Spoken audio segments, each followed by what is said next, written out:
In today's video, I'm going to teach you how to delete a workspace in InVideo. Before we begin, a quick note on what a workspace is and why this matters. A workspace in InVideo is the shared area where your projects, media, and team settings live. Deleting one is permanent and typically removes access for everyone tied to it, so make sure you truly no longer need it. If there's anything you might want later, consider downloading copies of important videos or assets first. Also, ensure you're signed in with the right account and have the necessary permissions, usually owner or admin, to remove a workspace. Let's get started from the beginning on a clean slate. First, go to the InVideo home. If you're already inside a project or another screen, head back to the main dashboard so you're on the home view where account options are easily accessible. Being on the home page helps keep everything consistent as you navigate through the next steps. Next, look to the top right corner of the screen and click on your profile. This is the small avatar or initials that opens your account menu. If you have multiple accounts or workspaces, the profile menu is the quickest way to make sure you're working under the correct context.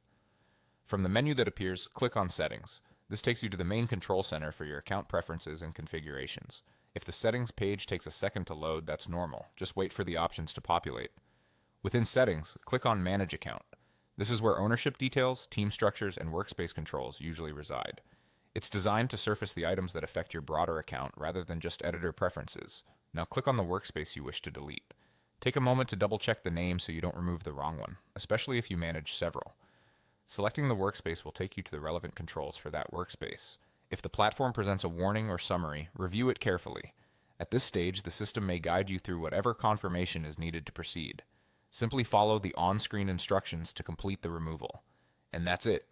Done. Once finished, you should no longer see that workspace in your list. If it still appears, refresh the page to update your view. If you encounter any restrictions, you may need ownership permission, or the workspace could be tied to an active plan that needs attention first. You've successfully learned how to delete a workspace in InVideo. If this helped, keep these steps handy for future cleanups and organize your account with confidence.